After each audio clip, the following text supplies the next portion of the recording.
KCR kit పథకాన్ని కొనసాగించాలా వద్దా అన్నది ప్రభుత్వం నిర్ణయం తీసుకుంటుందని అన్నారు మంత్రి దామోదర్ రాజనరసింహ. వైద్య ఆరోగ్య శాఖను మరింత బలపర్చేందుకు శాసనసభలో ఉన్న 17 మంది వైద్యుల సలహాలు సూచనలు తీసుకుంటున్నామని అన్నారు.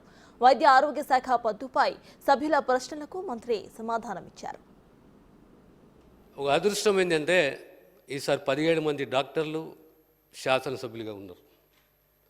ఈ ప్రభుత్వం ఖచ్చితంగా వీరి యొక్క సలహాలు, వీళ్ళ సూచనలు చాలా చక్కటి సలహాలు.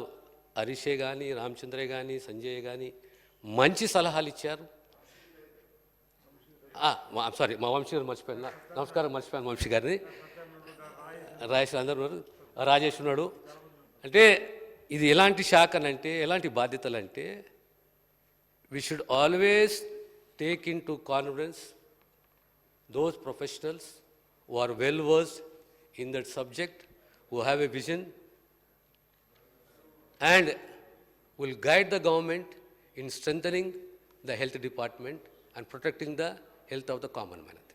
As far as the kit is concerned, Adhyaksha, we'll definitely look into it.